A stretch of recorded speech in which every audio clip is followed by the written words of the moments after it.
From "I witnessed armies fight, then humanity changed everything." In the endless dark of the galaxy, there drifted an ancient being named Krillin. He was not a soldier nor a ruler. He was an observer, a historian from the Vathar species whose duty was to watch civilizations rise and fall. For more than 800 years, Krillin had traveled between the stars, recording the wars of countless races. He believed that war showed the true face of any people.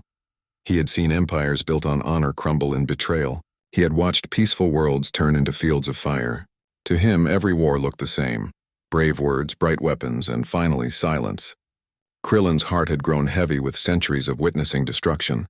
He told himself he had grown wise, but deep inside he had grown tired. Tired of death, tired of repetition, tired of believing that peace was only the pause between battles. One day, as he floated above the glowing clouds of a dying world, a message reached him from the edge of known space. It spoke of a new species, young, reckless, and brave, that had fought the mighty Tzkor Dominion and somehow survived. The name of that species was humanity. Krillin almost ignored the report. Many young civilizations burned brightly for a few moments before fading away. But there was something strange in the way the message described them. It said, "They sing while they fight." That single line stirred his curiosity. He had seen armies that shouted, screamed, or chanted, but never one that sang, so the old observer decided to travel once more. His vessel, the Luminous Path, glided across light years until the stars of the Orion Arm came into view. He arrived in a system called Kara's Edge, where two fleets faced each other in the silence of space. On one side drifted the Tzkor Dominion, a terrifying power that used living ships grown from flesh and bone. Their vessels looked like monstrous creatures pulsing with veins of light. Their weapons spat acid and plasma. The Dominion had conquered 100 worlds. On the other side waited the humans. Their ships were small, metallic, and uneven. Some bore burn marks from earlier battles. Others looked like mining vessels hastily armed for war. The human fleet was messy, full of mismatched designs and improvised repairs. To Krillin, they looked doomed. He settled his craft at a safe distance, opened his recording lenses, and began to document. Then, through the radio waves and open channels, he heard them: voices, laughter, songs. Human pilots were singing over the battlefield. Their tunes were simple, rhythmic, sometimes off-key, but full of life. The music mixed with the static of battle commands, forming a strange harmony of courage and chaos. Krillin tilted his head in disbelief. "They sing before war?" he whispered. A nearby translation drone confirmed. "Yes, observer. Humans often use music to inspire one another. They say it makes them brave." Krillin watched the human flagship, the HSS Resolute, move to the front. Its hull carried markings that read, "For home, for hope." The ship's captain, a woman named Admiral Elena Vance, gave her speech calmly across the fleet. "Today, we hold the line not for glory but for tomorrow. Let them come. Let them see what humanity does when cornered." Her voice carried strength but also warmth. Krillin had heard many commanders shout threats or promises of victory. This was different. It was not about conquest. It was about survival, and something deeper. When the first wave of Tzkor ships approached, the void exploded with light. Biomissiles streaked across the darkness. Human cannons fired beams of blue energy. The clash was loud even through the silence of space, felt through sensors and trembling hulls. Krillin recorded every moment. His screens filled with numbers, names, and trajectories, but what truly caught his attention was not the technology. It was how the humans fought. Every other army he had seen followed strict formation. When their plans failed, they fell into confusion.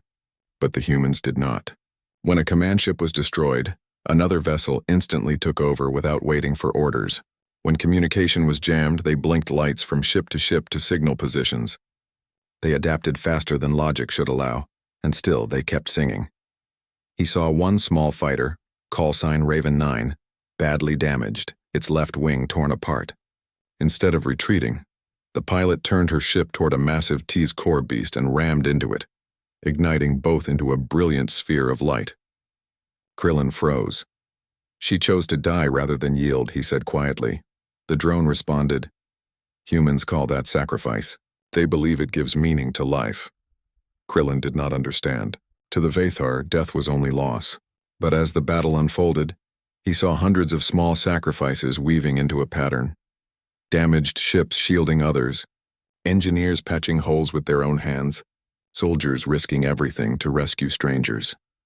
By the second day, half of the human fleet was gone, yet their formation held, their signals still blinked. Their songs, though fewer, still echoed. The Zikor commander, a creature of cold logic, could not comprehend such resistance. Their species fought as one mind, emotionless and efficient. Facing a race that used chaos as a weapon confused them. On the third day, the Resolute unleashed a final maneuver. With its engines damaged, it dived directly toward the Tzkor flagship. Every other ship covered its path. Krillin gasped as he saw the flagship's shields flicker under human fire. At the last moment, Admiral Vance transmitted one final message. "If you think fear rules the stars, then you've never met us." The Resolute rammed the enemy's core. The explosion was so bright that Krillin's screens went white. When the light faded, the Tzkor flagship was gone. The Dominion fleet, shocked and leaderless, retreated into deep space. The battle was over. Humanity had won at a terrible cost. Only a handful of ships remained, drifting silently among wreckage and burning debris. Krillin slowly stood from his seat. For centuries he had thought he understood war, that every victory was temporary, every hero forgotten. But now for the first time he felt something he could not define. It was not logic. It was not curiosity. It was something warm. He replayed the recordings again and again. The laughter, the singing, the courage of being so young and fragile. Later, he visited one of the surviving ships to interview the crew. The air was thick with smoke and exhaustion. Men and women moved quietly, helping the wounded, repairing what they could. No one celebrated. They simply worked together. Krillin asked a mechanic, "Why do you risk so much for a world so small?" The man smiled through tired eyes. "Because it's ours. Because if we don't, who will?" Those simple words struck deeper than any speech. When Krillin finally left Kara's edge, he looked back one last time. The human fleet was still there, gathering their dead, sending their songs into the void for those who would never return. He began to write his report to the Council of Civilizations, the great body of alien powers who believed only strength mattered. His message was simple. "I have seen a new kind of strength. It does not come from numbers or machines. It comes from hearts that refuse to break." For the first time in his long existence, Krillin ended his report not with despair, but with hope. As his ship jumped into hyperspace, he whispered softly to himself, "Perhaps the galaxy has something to learn from these humans." He did not know then how right he was, for what he had witnessed at Kara's edge was not just a battle. It was the beginning of a change that would echo through the stars. The story of Kara's edge did not end when the smoke cleared. It only began. Krillin, the silent observer, stayed near the ruined battlefield for several days. His ship, Luminous Path, recorded every broken hull, every floating nameplate, and every faint human transmission still drifting through the static. The space around the planet was filled with debris, a graveyard of bravery. But among the wreckage, something extraordinary happened. The surviving human ships began to rebuild. Krillin watched in awe as damaged vessels attached to one another, creating chains of support. Supply ships shared power with crippled frigates. Medical shuttles floated between broken hulls, rescuing survivors. Even in defeat, humanity refused to stop moving forward. He thought to himself, "Every other species flees after battle. These humans, they stay." Their Admiral Elena Vance was gone. Her ship had vanished in the explosion that destroyed the Tzkor flagship. Yet her orders, her courage, lived on through her people. Every captain spoke with the same steady tone. Every crew member carried her message in their hearts. For the first time in his life, Krillin saw leadership that survived death. A week later, a new transmission reached Kara's edge. A signal from the Second Human Fleet under Commander Rajan Hale. They had come to recover survivors and rearm the front lines. Krillin followed them silently, still unsure what made these beings so different. When Commander Hale's fleet arrived, the sight of it was both powerful and humble. There were no mighty dreadnoughts or planet killers, just hundreds of smaller ships, freighters, explorers, even passenger liners, all modified for war.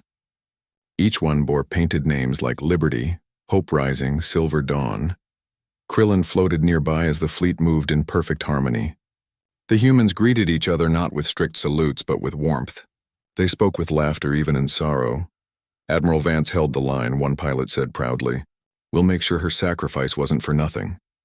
Commander Hale ordered his engineers to build a defensive ring around Kara's edge. They anchored massive shields between asteroid fragments, creating a glowing barrier of light. It was not perfect, but it was enough. When the Tzkor returned, they expected easy prey. Their scouts reported the human fleet was damaged and disorganized. But when the Tzkor armada entered the system, they found the humans waiting. The defense ring activated, shining like a halo around the planet. Krillin, recording from a nearby moon, saw beams of plasma burst from every human vessel. The fight began again, but this time humanity was ready. The Tzkor came in waves. Their ships, half-living monsters, screamed across the void. They spat acid bombs that melted steel, fired tendrils that tore smaller ships apart. But the humans adapted once more. Whenever a weapon failed, they built a new one. Whenever a defense collapsed, they turned wreckage into a shield. Whenever one ship fell, another moved forward to take its place. Krillin could not look away. Every second of the battle was filled with creativity. Human engineers rerouted power from engines to cannons. Pilots used asteroids as cover. Gunners aimed not for vital organs of the Tzkor ships, but for their nervous nodes, learning the biology of their enemies mid-battle. It was madness. Organized chaos driven by determination. And through it all, their voices filled the comms once again. "For Vance! Hold the line! No one dies alone." Even Krillin's translator struggled to keep up with the mix of languages and accents. Yet every voice carried the same emotion, defiance. The Tzkor commander sent a demand across open channels. "Humans of Earth, you are surrounded. Surrender and we will spare what remains of your species." A human officer standing beside Commander Hale on the flagship Iron Resolve replied, "Spare us? You don't even understand us." And then Krillin heard it again, music. This time it wasn't a single song. It was thousands of overlapping transmissions from every ship, drums, voices, even the rhythm of hammers hitting metal. It was not beautiful in the traditional sense. It was raw, chaotic, but powerful. Even the alien drones recording the battle picked up strange energy waves from the human music. It was as if their determination itself became a weapon. The Tzkor grew confused. Their telepathic coordination faltered. Their attacks lost rhythm. The humans pressed forward, breaking formation into smaller strike teams that attacked from every direction. By the 5th hour, half of the Tzkor fleet was gone. By the 10th, their flagship, a colossal bioship shaped like a serpent, was pierced by human torpedoes. When it exploded, the light washed across the system. After the battle, Krillin recorded silence. No one cheered. No one laughed. The surviving humans drifted quietly, counting their losses. They had won again, but victory had come at a heavy price. Out of the hundreds of ships that entered the battle, only 50 remained operational. Still, none of them ran. None turned away. They stayed until every escape pod was found, every wounded ally rescued. Krillin approached the Iron Resolve to speak with Commander Hale. The human leader greeted him with tired eyes but a calm smile. His uniform was torn, his voice rough, yet his spirit seemed unbroken. "You were watching?" Hale asked, recognizing Krillin's ship. "Yes," Krillin replied softly. "I have watched many wars." "Unlike yours." Hale leaned back, looking at the stars. "We're not special. We just refuse to stop. Maybe that's what makes us human." Krillin tilted his head. "You could leave this system and live." "Why fight for it again?" The commander's answer was simple. "Because someone has to draw the line. If we give up here, the next world falls. Then the next. So we stay." Krillin recorded every word. For centuries he had heard generals speak of glory and conquest, but never of duty in such quiet, honest terms. As he left the bridge, he looked at the walls of the ship. They were covered with handwritten notes, drawings, and names. Messages from soldiers who wanted to be remembered, not as heroes, but as people. One note caught his eye. It said, "We're small, but together we're infinite." Days later, when the battle debris cleared, other alien ships began arriving. They came from neutral worlds and curious empires. drawn by stories of humans defeating the Tzkor twice. Krillin met ambassadors from the Varathi Alliance, the Shakar Union, and the Drell Confederacy. All came to see the so-called singing warriors. Some called the humans reckless. Others called them dangerous. But no one could deny their bravery. The Varathi ambassador asked Krillin, "Do you truly believe these humans can survive the stars?" "They are too emotional, too fragile." Krillin thought for a moment before replying, "Perhaps. But tell me, when was the last time your people fought for something greater than themselves?" The ambassador had no answer. That night, Krillin watched the humans hold a memorial ceremony. They gathered on their ships, broadcasting light patterns into the void, glowing orbs representing each life lost. The lights drifted slowly into the stars, forming a trail that shimmered across the dark. It was silent, peaceful, and strangely beautiful. Krillin's old heart, weary from centuries of war, felt something he hadn't felt in a long time: respect. He realized that humans did not just fight wars, they changed them. They made even death meaningful. In his report to the Council of Civilizations, he wrote, "I have seen victory born not from power but from unity. I have seen courage louder than weapons, and I have seen hope that burns brighter than fear." He did not know what the Council would think of his words. Many species believed emotions were weaknesses, but Krillin no longer agreed, because he had witnessed the truth, that humanity's heart was stronger than any fleet. When the last of the wreckage drifted away and the light trails faded, Krillin prepared to leave. But before he did, a message arrived from the humans. It was a simple transmission from Commander Hale. "Observer Krillin, thank you for recording our story. Tell them we're not monsters. Tell them we just want to live free." Krillin smiled softly. "I will tell them," he promised. And as his ship jumped into hyperspace, he whispered one final thought to himself. The galaxy has seen armies fight for power, but humanity fights for something greater. He did not yet know that his recordings from Kara's Edge would soon spread across the stars, inspiring countless worlds and changing the future of the galaxy forever. The legend of Kara's Edge spread faster than light. Across the galaxy, alien channels buzzed with recordings of human bravery. The image of their battered fleet standing firm against the Tzkor dominion became a symbol of defiance. Some called them reckless, some called them fools, but most began to whisper a single word: respect. Krillin, the old observer, returned to the central world of the Council of Civilizations. It was a place of peace and politics, a massive ring world that floated around a golden star. There, the oldest and most powerful species discussed the balance of power across the galaxy. When Krillin entered the council chamber, hundreds of alien eyes turned toward him. His presence always carried weight. He was the one who recorded history, and his words often decided how civilizations were remembered. The council leader, a tall crystalline being named Soren of the Ilnari, spoke first. "Observer Krillin," Soren said in a calm tone, "you bring strange stories from the edge of known space. You claim the humans defeated the Tzkor twice. Do you truly expect us to believe such tales?" Krillin bowed slightly. "I do not expect belief, Counselor. I offer proof." He played his recordings, the battles of Kara's Edge, the voices of human pilots, the songs that echoed through the stars. The chamber fell silent.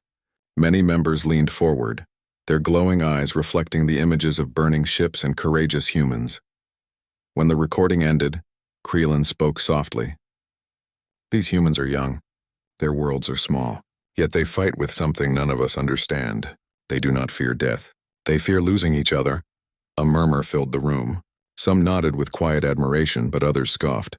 One delegate, a reptilian being from the Varathi Alliance, hissed, "Emotions make them unstable. Today they fight bravely, tomorrow they might destroy themselves." Another from the cold-blooded Shakar Union added, "They are unpredictable. No species that sings during war can be trusted." Krillin remained calm. Perhaps unpredictability is what the galaxy needs. For too long we have been predictable and stagnant, but the council was divided. Some wanted to invite humans into the interstellar community. Others wanted to isolate them, fearing their influence would spread chaos. In the end, the council made no decision. The galaxy watched from a distance as humanity rebuilt its shattered fleets and prepared for whatever came next. Months later, Krillin decided to visit Earth, the homeworld of the species that had shaken the stars. His ship entered orbit around a world of blue oceans and green continents. Unlike the artificial cities of other empires, Earth looked alive. It breathed. Clouds moved freely, and lights flickered across the night side like constellations. When Krillin landed, he was welcomed not by soldiers, but by scientists and children. The humans showed him their museums, their schools, and their spaceports. Everywhere he went, he saw hope, the same hope that had carried them through Kara's Edge. He visited a memorial garden filled with names of fallen soldiers. Flowers grew between metal plaques, and the air carried a peaceful silence. A small human girl placed a candle beneath one of the names and whispered, "Thank you for protecting us." Krillin's heart, once cold from centuries of watching wars, felt warmth again. He realized something deep. Humanity did not worship war. They hated it. But when war came, they faced it with courage and unity. During his stay, Krillin was invited to attend a meeting between the humans and the Varathi Alliance, one of the oldest and proudest alien powers. The Varathi had long viewed humanity as an upstart race, too emotional and unpredictable to be trusted.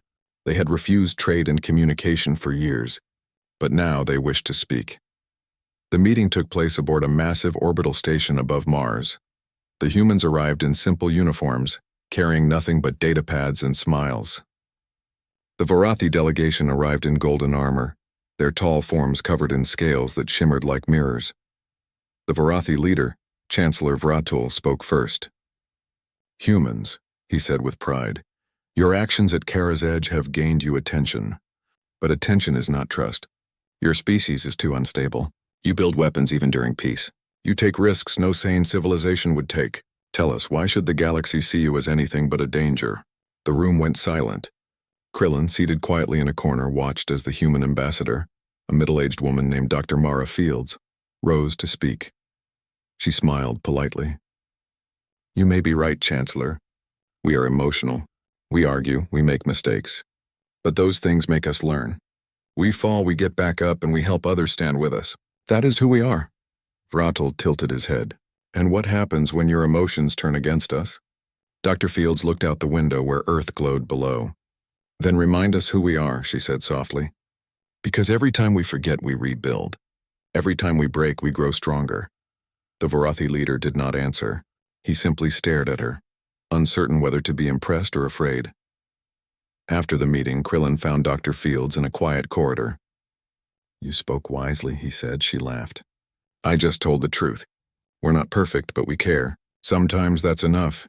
Do you think the galaxy will accept your people?" Krillin asked. Dr. Fields looked thoughtful. "Some will. Some won't, but we won't stop reaching out. That's how we win. Not by destroying others, but by understanding them." Krillin nodded slowly. Her words reminded him of Admiral Vance and Commander Hale, people who believed that compassion was not weakness but strength. He recorded the conversation, knowing it would one day be quoted across 100 worlds. Weeks passed. The galaxy's opinion of humanity continued to shift. Some races began trading with humans, curious to learn from them. Others, however, grew jealous of their growing influence. Whispers of resentment spread among the Varathi Alliance. They feared that humanity's rapid rise would challenge their ancient power. Behind closed doors, Varathi leaders began to plot a campaign to discredit the humans, spreading false reports, accusing them of aggression, and warning others that humans would soon conquer the stars. When Krillin learned of this, he felt disappointed. After centuries of watching civilizations fall to pride, he had hoped the Varathi would be wiser. But humanity did not respond with threats. Instead, they sent aid. When a Varathi colony was struck by a deadly plague, human medical ships arrived first. They risked infection, offering medicine and supplies without asking anything in return. Krillin was present on that world, watching as human doctors worked beside Varathi healers. One Varathi child, her scales pale from sickness, whispered weakly to her mother, "They are helping us." "Why?" Her mother, speechless, had no answer. But Krillin did. "Because that is what humans do," he murmured quietly. When the plague finally ended, the Varathi Council held an emergency meeting. The very people they had tried to isolate had saved their children. Their lies no longer held power. For the first time in history, the proud Vorathi bowed their heads to humanity, not out of fear but out of gratitude. Krillin stood beside Dr. Fields during the ceremony. The Vorathi Chancellor approached her and said, "We misjudged you. Your people have earned our respect." Dr. Fields smiled. "We don't need respect, Chancellor. Just friendship." That simple line became famous across the stars. Later that night, Krillin sat on a balcony overlooking the Earth's bright horizon. He thought of all he had seen, the wars, the pain, the rebuilding. The galaxy had begun to change. The Council was no longer silent about the humans. Races once divided were now curious, hopeful. For the first time, Krillin felt that peace might actually be possible. He recorded his final note for the archives. Humanity does not conquer. They connect. They do not rule. They inspire. They are not perfect, but they remind us all what life truly means. As he watched a group of human children laughing under the night sky, he smiled gently. The sound reminded him of the songs he had once heard on the battlefield. Different words. Same spirit, and though the stars were far away, Krillin could feel it. The galaxy was entering a new age. Not an age of empires or domination, but an age of fear and respect. Years passed since the Battle of Kara's Edge. Humanity had become a symbol across the galaxy, a small species with a big heart. Their courage and compassion inspired races that had fought each other for centuries. Yet as the galaxy learned, bravery alone would not be enough to stop the darkness that was coming. The Shroud Collective emerged quietly at first, consuming isolated star systems. Entire planets vanished into black spheres of energy. No weapon could harm them. No fleet could survive. They were not an army in the traditional sense. They were a storm of minds moving as one, devouring everything in their path. Galactic empires panicked. Fleets gathered. Alliances formed, and for the first time in centuries, races that had once despised each other found themselves desperate. The Council of Civilizations called an emergency meeting. Every species knew the Shroud could not be stopped by conventional means, and all eyes turned to humans. Krillin, the silent observer, had returned to record events. He hovered above the council chamber as debates raged. The Vorathi demanded total control over the human fleet. The Tzikor insisted on strict military coordination. The Shakar Union called for a research fleet to study the enemy before committing to battle. Humans, however, approached the council differently. Instead of threats or ultimatums, they offered solutions. Commander Rajan Hale spoke first. "We do not seek power. We seek survival for all species. If we are to face the Shroud, we must fight together." Ambassador Mara Fields added, "Every species has knowledge, every species has strength. Alone we fall. Together we can survive." Many delegates doubted them. The galaxy had never seen a coalition so diverse. Could humans truly unite enemies into allies? Krillin, observing from above, whispered to himself, "They will try, and they may succeed." Humanity's first step was to form the Coalition Defense Network, CDN. This organization combined ships, soldiers, and resources from multiple species. The initial meetings were chaotic. Tezcor Leviathans argued with Vorathi dreadnoughts.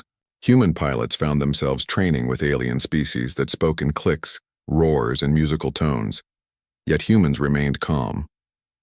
They understood what others could not, that unity was more important than ego. Admiral Elena Vance's younger protege, Captain Leora Kane, explained the human strategy to the coalition. "We do not need perfect coordination. We only need each species to fight for what they can do best. Tezcor speed, Vorathi shields, Shakar intelligence. Combine these with human flexibility, and the Shroud has no advantage." Krillin marveled.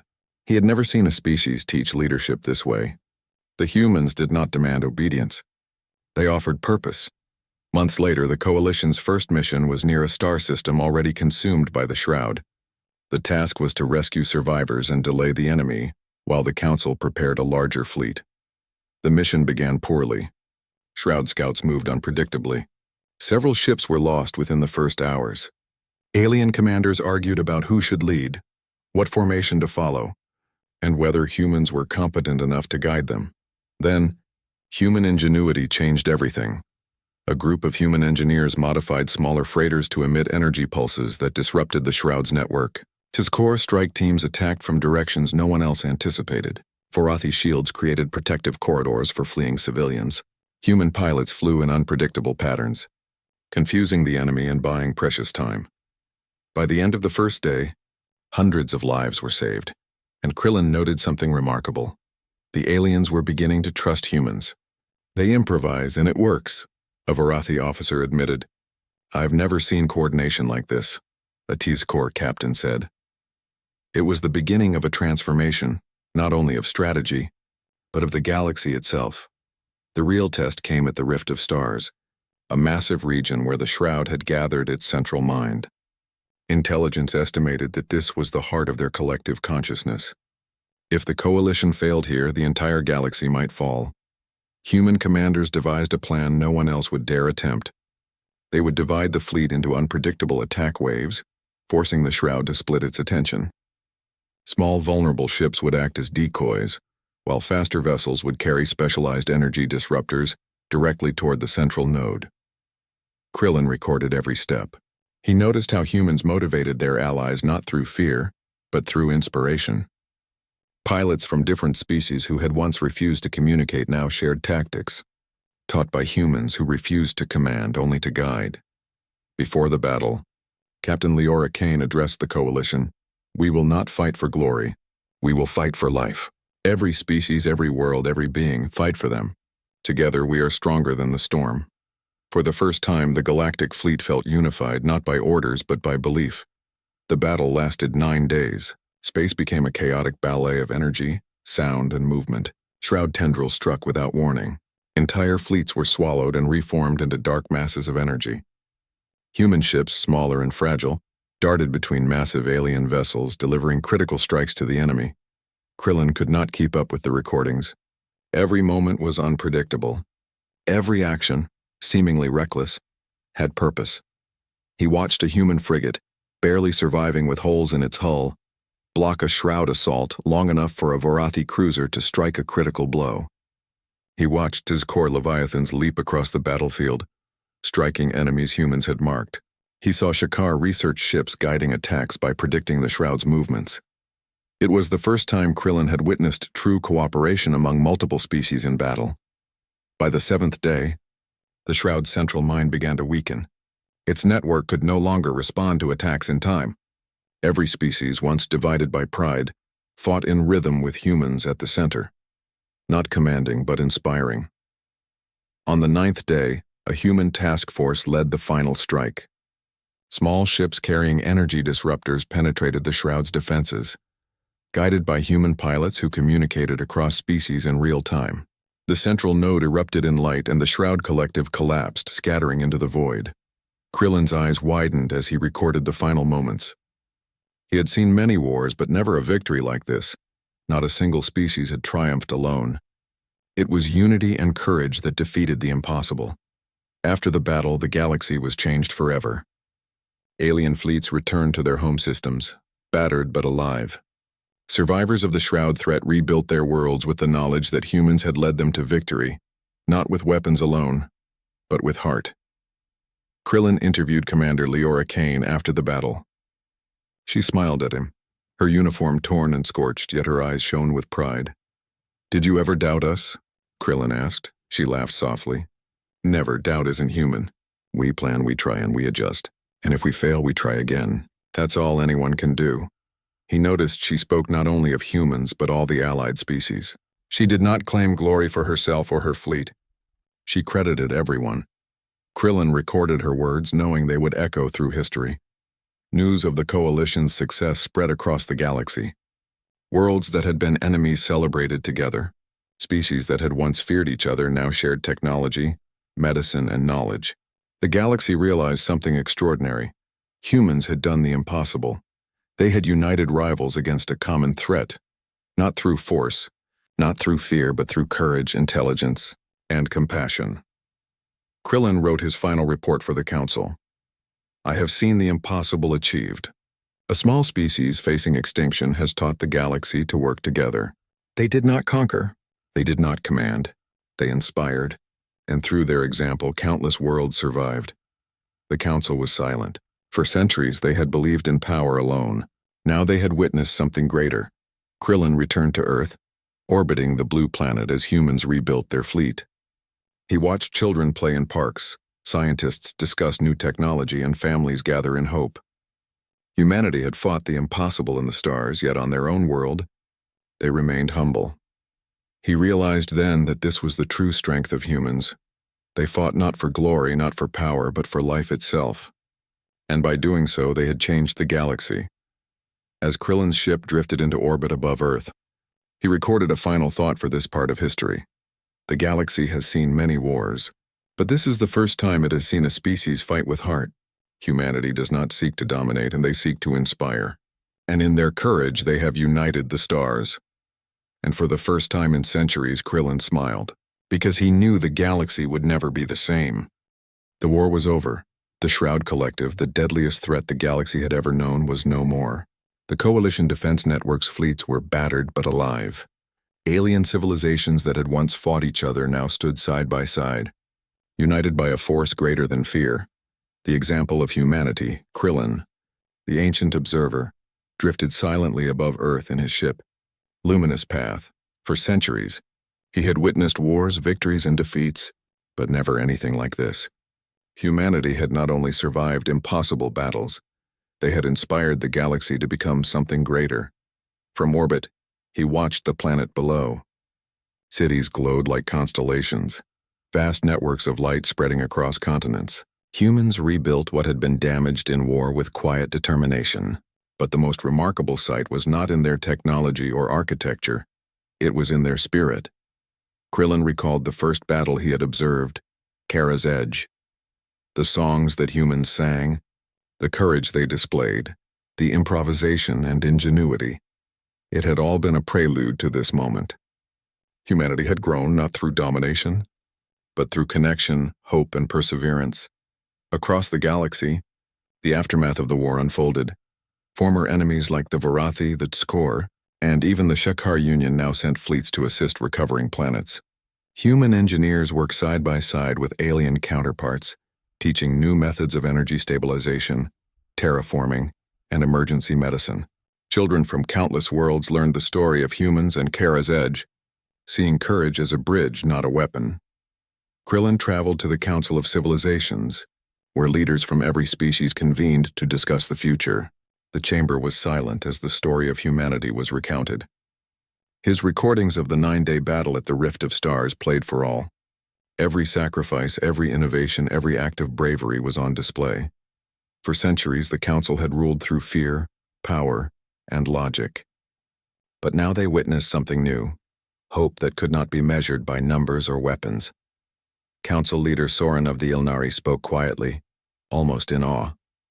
These humans, they do not conquer, yet they have changed everything. Krillin nodded. They teach the galaxy what no weapon can: courage, cooperation, and compassion. Some delegates were skeptical, as always. Their methods are unorthodox, one Varathi elder said.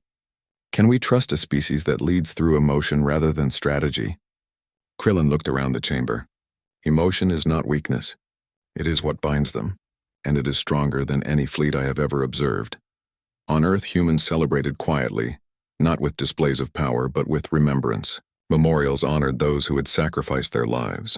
Survivors shared stories, teaching younger generations the lessons learned among the stars. Commander Leora Kane stood on a balcony overlooking the bustling port city of New Haven, the center of human recovery and exploration. Ships were being repaired, upgraded, and prepared for new missions, not for war, but for the protection and guidance of neighboring systems. Beside her, Ambassador Mara Field spoke softly. They will remember. Every species, every child in the galaxy will know that humans did not conquer, but they changed the course of history. Kane smiled. It is what they always wanted. Not glory, but a chance for others to see the value of life and courage. Krillin, observing from a nearby orbiting ship, recorded their conversation. The simplicity and honesty of their words carried the same weight as any victory in battle. Even the Tsukor, once feared as relentless killers, showed signs of transformation. They adopted some of humanity's methods of leadership: flexibility, adaptation, and listening to the individuals under their command. Farathi diplomats began promoting cooperative governance, inspired by human strategies of negotiation and collaboration.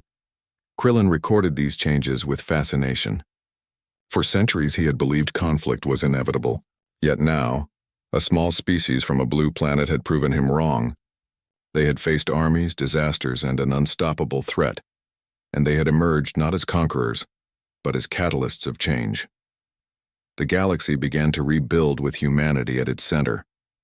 Not as rulers, but as teachers, guides, and examples. Star systems once isolated from each other started sharing technology, culture, and knowledge.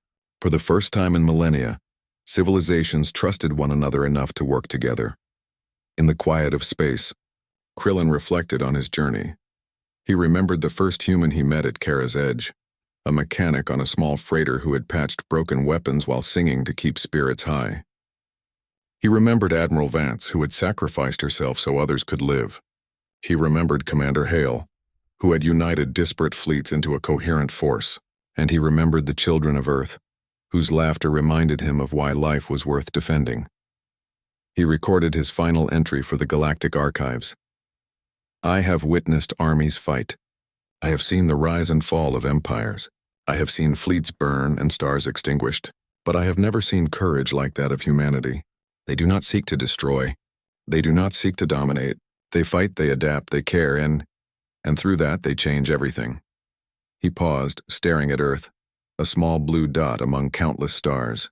Perhaps the galaxy has finally found hope in the least likely place. Even as the galaxy recovered, humanity looked outward. They did not settle for peace alone. They explored new systems, shared their knowledge, and offered help wherever it was needed. Their example inspired other civilizations to reach beyond their borders, not for conquest but for cooperation. Krillin followed some of these missions, quietly observing how humans trained alien pilots, helped terraform dying planets, and shared medical technologies. Every act was deliberate, every gesture filled with meaning. It was quiet heroism, the kind that built civilizations instead of tearing them down. Years passed, and Krillin aged slowly, though he was already ancient. He recorded one last note about humanity. I have watched countless species claim victory. Many fought for glory, wealth, or survival. Humans fight for hope, and in doing so, they have united a galaxy. In their courage, the galaxy has learned a new lesson, that life itself is worth protecting, and even the smallest species can inspire the greatest change. Krillin looked at the stars, reflecting on all he had witnessed.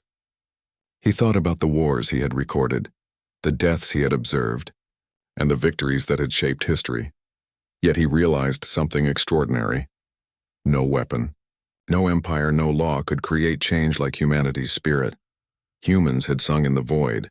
Humans had improvised when all seemed lost. Humans had united former enemies to face an unstoppable threat.